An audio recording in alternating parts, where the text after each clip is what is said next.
রাসূল সাল্লাল্লাহু আলাইহি সাল্লাম তিনি খারাপ ভাষায় কোনদিন কোনো মানুষকে গালি দেন নাই।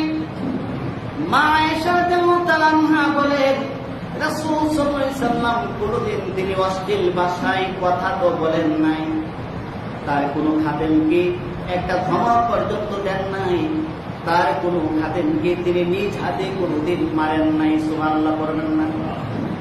রাসূল সাল্লাল্লাহু আলাইহি সাল্লামের ব্যাপারে বলা হলো, তিনি কোনদিন কোন খারাপ অশ্লীল কথা তার মুখ থেকে বের হয় নাই। ৬৩ বছর জীবন তিনি পৃথিবীতে অতিক্রম করেছিলেন। ৬৩ বছরের ভিতরে একটি অনর্থক বাজে কথা নবী সাল্লাল্লাহু আলাইহি সাল্লামের মুখ থেকে কখনো বের হয় নাই। সুবহানাল্লাহ। এই যে দেখেন, এই আদর্শ যদি আপনি আপনার নিজের ভিতরে নিয়ে আসতে পারেন যে নবী সাল্লাল্লাহু আলাইহি সাল্লাম কোনদিন একটা অশ্লীল শব্দ তিনি মুখ থেকে বের করেন নাই। আমি তো মুহাম্মদ সাল্লাল্লাহু আলাইহি সাল্লামের অনুসারী, মুহাম্মদ সাল্লাল্লাহু আলাইহি সাল্লাম আমার মডেল। আজকে থেকে আমি শপথ দিলাম আমার জীবনে কোনদিন একটা অশ্লীল কথা আমি বলবো। এই সিদ্ধান্ত যদি আপনি নিতে পারেন, আপনি বলেন তো দেখি এই সমাজের মধ্যে আপনার চেয়ে ভালো মানুষ আর কে হতে পারবে? সুবহানাল্লাহ করবেন। বিশ্বনবী মুহাম্মদ রাসূলুল্লাহ সাল্লাল্লাহু আলাইহি সাল্লামের আদর্শ কেউ যদি মেনে নেয়, তার চেয়ে ভালো মানুষ পৃথিবীতে আর কেউ হতে পারবে না। নবী মুহাম্মদ সাল্লাল্লাহু আলাইহি সাল্লাম ছিলেন অত্যন্ত লজ্জাশীল, লাজুক প্রকৃতির মানুষ ছিলেন। তিনি কখনো না করতে পারতেন না, অনেক লজ্জাশীল ছিলেন। আয়েশা বলেন, আমার নবী মুহাম্মদুর রাসূলুল্লাহ সাল্লাল্লাহু আলাইহি সাল্লাম তিনি ছিলেন কানা রাসূলুল্লাহ সাল্লাল্লাহু আলাইহি সাল্লাম আশাদ্দু হায়াআন মিনাল উখরাই ফি খিদরিহা। কুমারী একজন নারীর চেয়ে বেশি লজ্জাশীল ছিলেন আমার নবী মুহাম্মদ রাসূলুল্লাহ সাল্লাল্লাহু আলাইহি সাল্লাম। আজকে আমার দেশের ছেলেরা উলঙ্গ থাকে, ঠিক কিনা বলেন? কলেজে পড়ে ওই ছেলে দেখা যায় একটা শর্ট প্যান্ট পরে রাস্তা দিয়ে ঘোরাফেরা করে। আচ্ছা বলেন তো দেখি, তার কি লজ্জা শরম আছে নাকি? লজ্জা যদি থাকতো তাহলে একটা হাফ প্যান্ট পরে কোনো ছেলে কোনো মুসলমানের সন্তান করতে পারে না। ঠিক রাসূল সাল্লাল্লাহু আলাইহি সাল্লাম কোনদিন খালি গায়ে থাকেন নাই, কোনদিন খালি গায়ে রাসূল সাল্লাল্লাহু আলাইহি সাল্লামকে কেউ দেখে নাই। তাহলে আমার দেশের ছেলেরা আজকে কোন আদর্শ তারা লালন করতেছে? তারা হাফ প্যান্ট পরে ঘোরাফেরা করে। নাউযুবিল্লাহি মিন যালিক। যে ছেলেটা আপনার 17 বছর, 18 বছর, 20 বছর, 30 বছরের পর্যন্ত ছেলে আমি দেখেছি নিজের চোখে, আপনার একটা ওই যে শর্ট প্যান্ট পরে সমাজে অহরহ করতেছে। অথচ তার রুচিটা কেমন?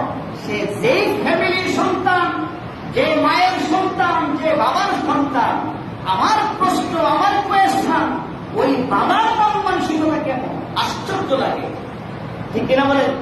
আপনি কি রাগ পাইছেন নাকি?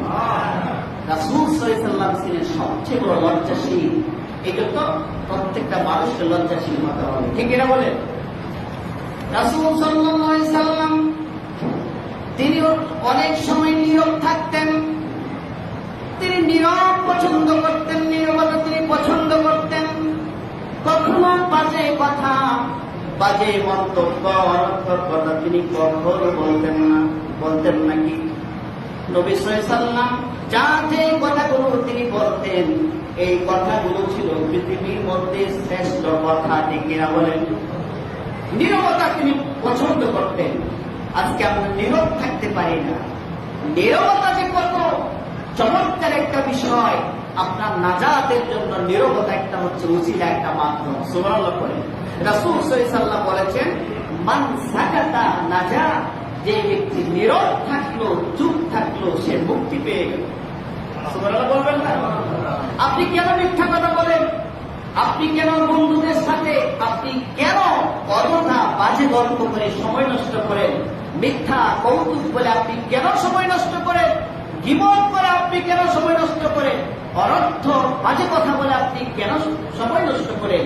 রাসূল সাল্লাল্লাহু আলাইহি সাল্লাম তো তিনি বলেছেন, যে ব্যক্তি ভালো কথা বলতে পারে না, ভালো কথা বলার যোগ্যতা যার নাই, সে যেন চুপ থাকে। সে যদি চুপ থাকে, এই চুপ থাকাটাই তার জন্য নাজাতের একটা মাধ্যম হয়ে যাবে। সুবহানাল্লাহ।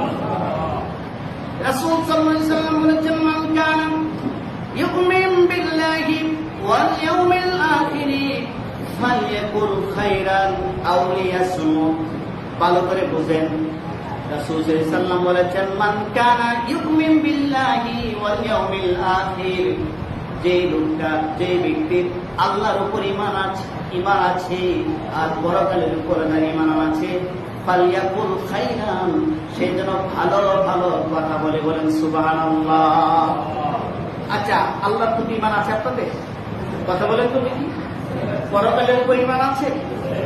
তো রাসূল বলতেছেন, যে আল্লাহকে বিশ্বাস করে আর যে পরকালকে বিশ্বাস করে, হাল ইয়াকুল খায়রান, সে যেন ভালো কথা বলে। সুবহানাল্লাহ পড়বেন না? এই জন্য আমরা আল্লাহকে বিশ্বাস করি, পরকালকে আমরা বিশ্বাস করি। কথা যখন আমরা বলবো, ভালো কথাই বলবো, আর কথা যখন আমরা বলবো না, চুপ থাকবো। ঠিক কিনা বলেন? আপনার জবান থেকে যেই কথাগুলো আপনার বের হয়ে গেল, একজন আলেমের বিপক্ষে আপনার কথা বের হয়ে গেল, একজন নিরপরাধ মানুষের বিরুদ্ধে আপনি একটা কথা বলে দিলেন, একজন অসহায় মানুষের বিরুদ্ধে আপনি একটা কথা বলে ফেললেন, আপনি একটা বাবারে কোনো সুযোগ নাই যে আপনি মুক্তি পেয়ে গেলেন। আপনি দুনিয়ার জীবনে সাময়িক একটু বেতাগিরি আপনি করতে পারলেন, একটু অহংকার করতে পারলেন, কিন্তু আপনি যে একটা কথা বললেন, খারাপ একটা কথা বলে কোন মানুষকে আপনি লজ্জা দিলেন, এই কথাটা কিন্তু আল্লাহর দরবারে রেকর্ড হয়ে গেছে। ঠিক কিনা? মা ইয়ালফিযু মিন কাওলিন ইল্লা লাদাইহি রাকীবুন আতীদ। বান্দারে, তোমার জবান দিয়ে, তোমার মুখ দিয়ে যেই কথাগুলো বের হয়ে যায়, এই কথাগুলো আমার একজন সংরক্ষণশীল ফেরেশতা সঙ্গে সঙ্গে এই কথাটাকে রেকর্ড করে ফেলে। কিয়ামতের দিন কঠিন ময়দানে, মুসিবতের সময় এই কথাটা আপনার আউট হয়ে যাবে, ভাইরাল হয়ে যাবে, তখন কিন্তু বাঁচার কোনো উপায় থাকবে না। সেই জন্য আপনি কথা বলবেন, একটু বুঝে শুনে চিন্তা করে আপনি কথা বলবেন। ঠিক কিনা?